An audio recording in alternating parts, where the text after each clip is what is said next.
l'Afrique est le continent le plus riche sur la planète Terre. Mais malheureusement, c'est le continent également le plus pauvre sur la planète Terre. C'est le continent où on voit également la misère, la pauvreté et toute forme de pauvreté, de misère. Pourquoi? Parce que cela est lié à plusieurs raisons. Parce que vous ne pouvez pas avoir toutes les richesses dans vos sols. On a la bauxite en Sierra Leone, on a le fer en Guinée-Conakry, on a le gaz et le pétrole récemment découvert au Sénégal, on a l'or au Burkina, au Mali, on a l'uranium au Niger, l'uranium au Congo. Donc, nous avons toutes les richesses sur cette terre dans nos sols et paradoxalement, c'est nous qui sommes présentés au jeu du monde comme les pays pauvres, les pays qui n'ont pas à manger. Pourquoi? Cela est lié à plusieurs raisons. Dans cette vidéo, nous allons parler de pourquoi l'Afrique ne décolle pas, pourquoi l'avenir de l'Afrique est en danger, pourquoi depuis plus de 50, plus de 60 ans, l'Afrique est malheureusement le continent le plus riche et malheureusement le continent le plus pauvre également au jeu du monde. Si vous venez de me découvrir, moi c'est Adama Saro. Dans chaque scène, je parle régulièrement du business. Je parle également de l'éducation financière et de la technologie. Si les thématiques vous intéressent, est-ce que vous êtes au bon endroit? N'oubliez pas d'activer la cloche de notification pour envoyer les éventuelles vidéos que je partage sur la chaîne. Comme je le disais au début de la vidéo, nous allons parler de l'avenir de l'Afrique. Nous allons parler de pourquoi l'Afrique, depuis tant d'années, depuis des décennies, l'Afrique est le continent le plus riche parce que toutes les multinationales, j'ai dit, il n'y a aucun multinational qui peut fonctionner sans l'Afrique. Je n'en connais pas. Par exemple, on prend l'exemple de Tesla. Tesla, c'est une entreprise qui fait des voitures électriques. Et vous et moi savons que les voitures électriques ont besoin d'un composé, le composé phare. Les voitures électriques est le lithium. Et le lithium, c'est le tout dans notre sous-sol. Même les grandes entreprises comme le Boeing, qui fabriquent des avions. On fabrique des avions avec ça. C'est des matières premières. C'est un assemblage de matières premières pour pouvoir fabriquer les avions. Et toutes ces matières premières, que ce soit le fer, le bauxite, l'uranium, le phosphate, tout, c'est dans le sous-sol africain. Donc pourquoi on a autant de sous-sols, autant de richesses sur notre sol et c'est nous également qui va traverser la mer, risquer nos vies pour aller en Europe. Cela est lié à plusieurs raisons fondamentales. Et la première raison est la mentalité de gagner de l'argent facile, les paris sportifs et les jeux de hasard. À l'heure actuelle où nous sommes, quand tu vas faire le tour des villes africaines, que ce soit à Ouagadougou, à Bamako, à Niamey, à Dakar, à Yaoundé, à Libreville. Donc quand tu vas faire le tour des grandes villes africaines et tu vas voir comment la jeunesse africaine évolue, toi-même, tes larmes vont descendre dans ton ventre. Toi-même, tu as peur de l'avenir de l'Afrique parce que c'est extrêmement dangereux. Tu vas voir des jeunes de 20 ans, des jeunes de 25 ans, des jeunes de 30 ans, quand ils se lèvent le matin seulement, leur objectif seulement c'est de rentrer voir il y a quel match aujourd'hui. Aujourd'hui c'est quoi de combien. Le Real veut jouer, le Real joue à 16 heures. Je vais faire quoi de quoi, je vais faire 3 corners, c'est tout. C'est tout, que ce soit à Ouagadougou, à Bamako, à Niamey, à Conakry, à Abidjan, que ce soit à Yaoundé, à Douala, que ce soit à Dakar, à Libreville. Dans tous les grands villes africains sont comme ça. C'est dans la zone francophone. Bien qu'actuellement, l'Afrique anglophone évolue. Voilà, l'Afrique anglophone est en train de faire un pas. On va prendre l'exemple du Nigeria qui avance, l'exemple de l'Afrique du Sud, l'exemple du Botswana, du Rwanda. En tout cas, l'Afrique anglophone est en train de décoller. Il y a également l'Afrique du Nord, les pays maghrébiens comme le Maroc qui est très développé, l'Algérie, la Tunisie, l'Égypte. En tout cas, l'Afrique maghrébienne, ça va, l'Afrique anglophone, mais le problème, c'est l'Afrique francophone. L'Afrique francophone, la jeunesse est vraiment dans une mentalité de croire de l'argent facile et l'argent rapide. Or, pourtant, ça ne fonctionne pas. Et le milliardaire chinois Jack Ma, fondateur d'Alibaba, l'a si bien dit. L'argent facile n'existe pas. Que l'argent facile n'existe pas, l'argent rapide n'existe pas. Voilà. Donc, l'argent respecte des lois. Donc, dès lors que vous ne voulez pas respecter ces lois en voulant brûler les États, donc ce qui fait que c'est l'avenir de l'Afrique, je peux dire que c'est un danger parce que la jeunesse est en train de se focaliser sur de l'illusion. Les paris sportifs, les jeux de hasard, tous les jeux c'est coupons, code de 5, code de 3, code de 5, à chaque fois c'est 3 corners, 2 événements, 3 événements, 4 événements, le cours promo. Quand tu regardes les statuts, quand la Ligue des Champions commence, quand tu regardes les statuts seulement c'est cours promo, 14 événements, 15 événements, 10 événements. Donc tout ça, ça veut dire ça fait que c'est dangereux. Or, pourtant, tellement l'Amérique est en train de partir. L'Amérique a lancé ChatGPT, la Chine s'est répliquée avec 10 filles. Qu'est-ce que l'Afrique a fait? L'Afrique est en train de placer des coupons, des événements. Donc c'est l'un des facteurs qui montre, qui explique pourquoi depuis 50 ans, depuis 60 ans, l'Afrique est toujours le continent le plus riche et paradoxalement le plus pauvre. Parce qu'il y a un problème au niveau mental. C'est pourquoi Anthony Robin disait que la réussite, c'est 80% de la psychologie. Donc, le problème de l'Afrique, ce n'est pas les matières premières. Le problème même est au niveau mental. Il y a des pays qui n'ont pas les matières premières, mais qui sont des pays les plus prospères au monde. Par exemple, pas mal l'exemple de la Corée, qui est un pays qui est impoudinier, mais c'est une puissance. L'exemple du Portugal. Exemple, non. Ça veut dire que le problème de l'Afrique, c'est un problème qu'il faut vraiment aller voir. C'est au niveau mental, en fait. Donc, comment on va voir des jeunes, des braves valides qui passent leur temps à vouloir avoir de l'argent facilement, à vouloir placer des coupons, des événements. Et même si tu venais à gagner, la preuve, moi j'en connais des gens qui ont gagné 500 000, 800 000, mais malheureusement en une semaine c'est fini. Puisque quand il a pris l'argent, bon, généralement c'est dans les boîtes de nuit, généralement c'est dans les glaciers, généralement c'est dans les Sissa Stores. En tout cas, sinon j'en connais des gens qui ont gagné, mais qui n'ont rien fait avec l'argent. L'argent a été dilapidé en moins d'une semaine. Donc c'est ça qui explique pourquoi depuis tant d'années l'Afrique, à l'époque c'était la loterie que les gens jouaient. La loterie, il y avait la loterie qu'on grattait. Ensuite, il y a l'Onabi qui est venu, on pas jouer à la tiki. Donc actuellement, maintenant, les gens ont laissé ce qu'on gratte, ce qu'on joue pour prendre les tickets maintenant. Et puis maintenant, comme le monde aussi évolue, donc toutes les choses évoluent. Donc les gens aussi, ils ont abandonné les anciennes habitudes qui est aller gratter ou aller s'allier au soleil pour jouer la Lonabi. Maintenant, ils ne jouent pas directement sur X8, mais puis ils jouent. Même les papis, il y a des papis aussi qui ont laissé la Lonabi. Et puis maintenant, ils viennent maintenant jouer les X8. Tout ça, c'est une mentalité qui a été inculquée depuis des générations. Donc voilà pourquoi l'Afrique, depuis tant d'années, est le continent le plus riche. Parce que nous avons toutes les richesses sur notre sol. Il n'y a aucun multinational qui peut fonctionner sans l'Afrique. Parce que toutes les multinationales pompent les ressources en Afrique. Parce que les matières premières qu'on utilise pour faire, que ce soit les voitures, que ce soit les avions, que ce soit les téléphones, toutes les matières premières qu'on a besoin pour faire ces inventions, c'est le tout en Afrique. Voilà, donc il n'y a aucun multinational sur cette terre qui peut fonctionner sans l'Afrique. Cette multinationale n'existe pas. Voilà, je le dis et je le répète à haute et intelligible voix. Il n'y a aucun multinational qui peut fonctionner sans les matières premières de l'Afrique. Ça n'existe pas.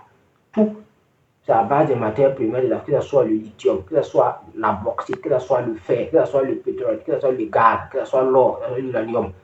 Tout, que ce soit le calcaire, le cuivre, le phosphate, tout. Il n'y a aucun multinational qui peut fonctionner sans les ressources premières de l'Afrique. Donc, pour vous montrer que, mais pourquoi l'Afrique ne décolle pas?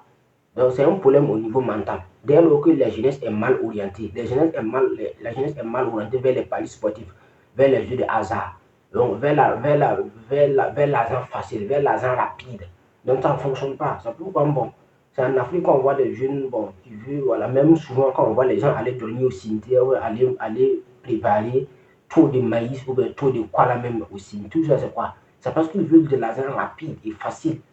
Ils veulent rouler avec des Mercedes Brabus, un jeune de 25 ans, un jeune de moins de 30 ans qui veut rouler avec une Mercedes Brabus. Ça veut dire que ça ne va pas donner. Tout le monde sait que ça va finir par les cimetières, ça va finir par des endroits bizarres pour faire des rituels inhumains.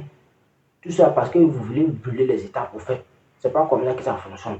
Donc la première cause majeure de l'Afrique, de pourquoi l'Afrique ne décolle pas, c'est la mentalité de gagner de l'argent facile, de l'argent rapide, les jeux de hasard et les paris sportifs.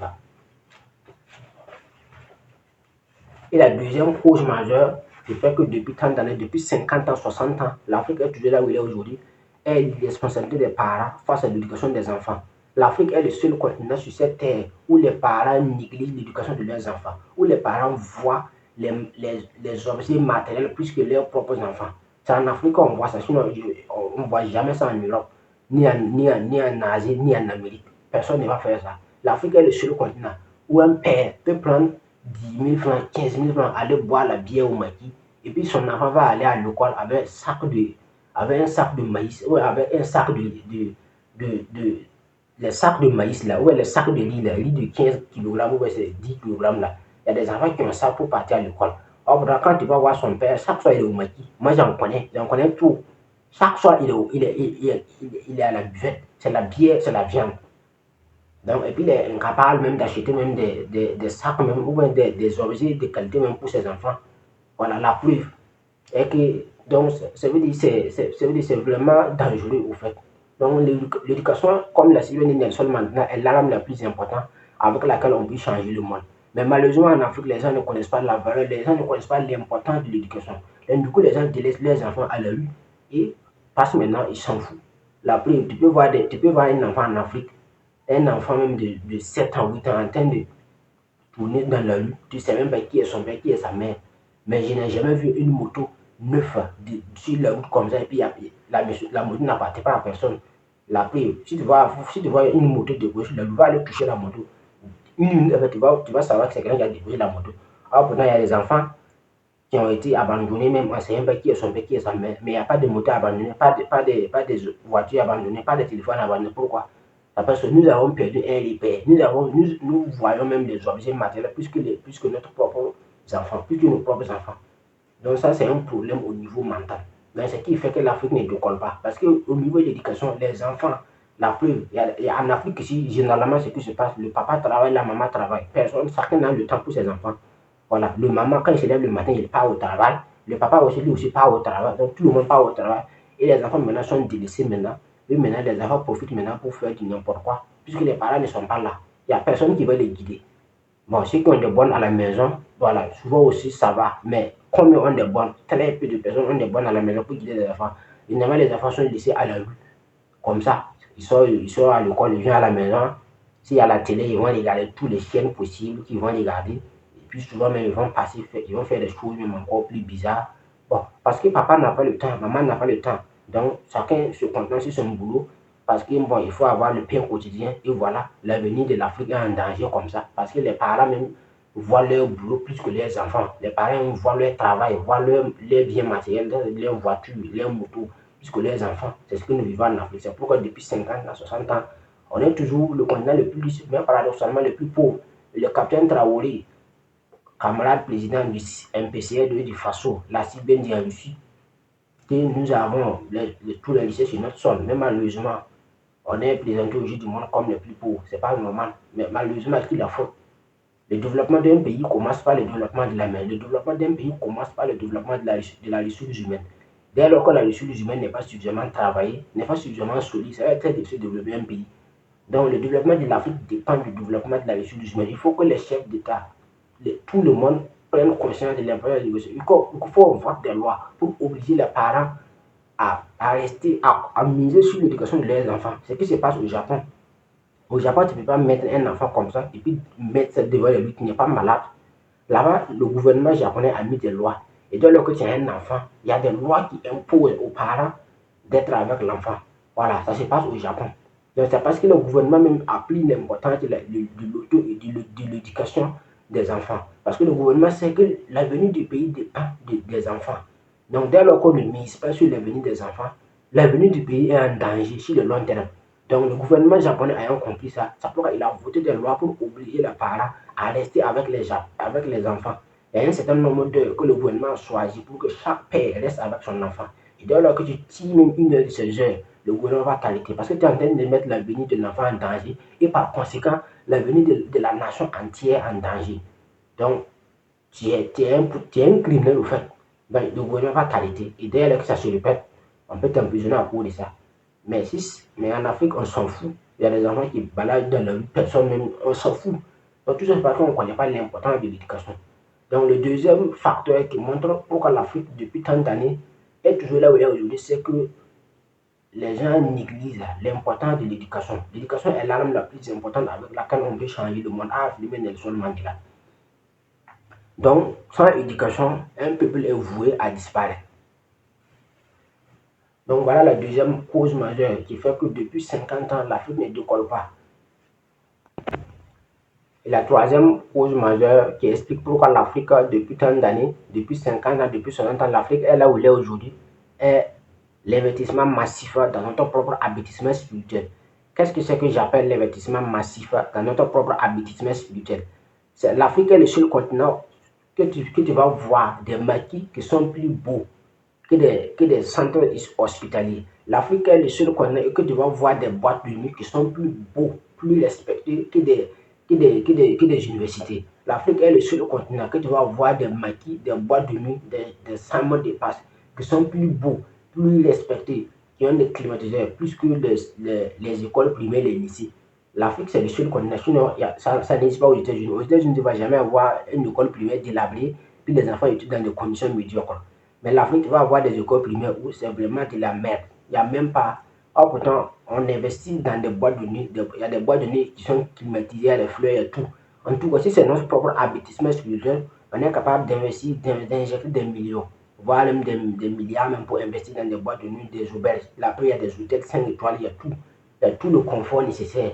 Mais les écoles primaires, les lycées, même les universités que nous avons ici, à part les universités privées, que bon, là-bas, c'est du business. Tout le monde sait que les universités privées en Afrique, c'est du business. La preuve, combien de personnes ont fait des universités privées et ils ont été embauchés? C'est 100 personnes ceux qui ont été embauchés, c'est rare. Or, pourtant, en Europe, les universités privées même ont des liens, ont des partenariats directs avec les grandes sociétés. Dès lors que tu fréquentes ces universités, ça veut dire là-bas, dès lors que tu finis tes études seulement, on t'envoie directement, puisque l'université est en contact, a fait des partenariats avec des grandes sociétés. Or, pourtant, ce qui n'est pas le cas en Afrique. Donc, les unités privées en Afrique, c'est du business qu'ils font. Ils prennent vos argent seulement et après, maintenant, ils vont vous donner des diplômes et ils s'en foutent de vous. Ils n'ont pas de partenariats, ils n'ont pas des alliances ou des contrats qu'ils ont signés avec des grandes sociétés qui vont vous employer. Donc, leur objectif seulement, c'est de prendre votre argent et puis vous donner des diplômes. Donc, ce qui fait qu'ils misent sur la qualité, voilà, des bâtiments. En tout cas, il y a des salles climatisées, il y a tout. Voilà, c'est comme ça. Sinon, bon, c'est la même chose. Donc, l'Afrique est le seul continent où tu vas voir des universités publiques qui sont, c'est vraiment de la merde. Les universités publiques en Afrique, ça veut dire c'est la merde. Il n'y a aucun niveau. Ce n'est même pas comme si des humains qui étudient là-bas. C'est tellement médiocre. Donc, bon, comme les conditions sont tellement médiocres, les professeurs aussi, quand ils viennent, bon, c'est comme je l'ai dit, comme vous l'a si bien dit, l'ignorance est la nuit la plus noire. Mais la noirceur dans la nuit. Donc, voilà. Donc, tel père, tel fils. Donc, telle université, tel professeur. Donc, c'est la même chose. Or, pourtant, les maquis, les boîtes de nuit, les hôtels, ce sont des endroits où on investit réellement de l'argent. C'est tellement respecté. Il y a tout. Il y a des gazons, il y a des fleurs, il y a des boîtes de nuit où il y a des gazons, du wall là, il y a des fleurs, il y a des salles climatisées, il y a la climatisation, il y a des vigiles, il y a tout. On investit tout pour notre propre investissement spirituel. Et maintenant, on est incapable d'investir même dans notre propre éducation. La preuve, il y a combien de bibliothèques en Afrique? Par exemple, tu vas prendre le cas du Burkina, il y a combien de bibliothèques au Burkina? Il y a combien? Il y a combien de bibliothèques au Burkina? Il y a combien de bibliothèques au Mali, au Niger, à Niamey? Il y a combien de bibliothèques à Bamako? Il y a combien de bibliothèques à Dakar? Il y a combien de bibliothèques à Abidjan? Il y a combien de bibliothèques à Yaoundé ou à Douala? Donc l'Afrique est le seul continent où les gens investissent beaucoup d'argent dans leur propre investissement spirituel, mais malheureusement, ils refusent d'investir dans ce qui est le plus important, qui est la ressource humaine. Or, le développement d'un pays dépend du développement dans les ressources humaines. Donc voilà en quelque sorte ce que je voulais dire concernant les causes majeures. Il y en a plusieurs causes, mais ça, ce sont des causes directes, visibles, qui fait que depuis 50 ans, depuis 60 ans, le continent est toujours à l'état. L'Afrique est toujours à l'état. Donc voilà ce que je voulais partager dans cette vidéo. C'était Adam Soro, si vous voulez, et le connaître sur le chemin.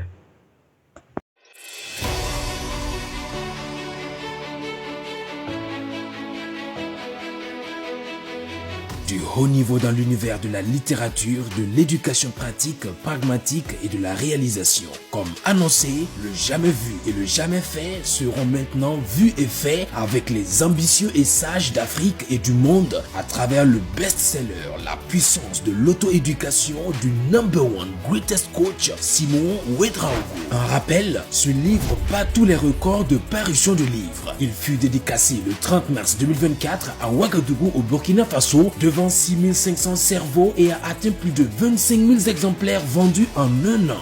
Après plusieurs mois de rupture de stock, le livre revient en série limitée et estampillée HGC. Et écoutez bien, cette série limitée est numérotée de 1 à 120 000 et estampillée HGC qui signifie Hope Giver Conference Center. Attention, il n'y a que 120 000 exemplaires de cette série limitée et unique pour plus d'1,6 milliard d'habitants d'Afrique, d'où sa rareté et sa spécificité.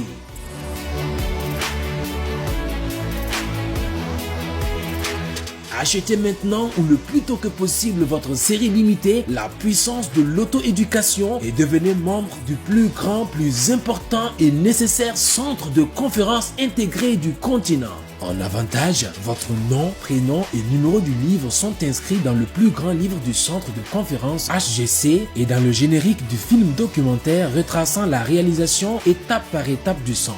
En plus, vous aurez un accès gratuit au centre et des faveurs sur toutes les activités, formations et hébergements au centre HGC.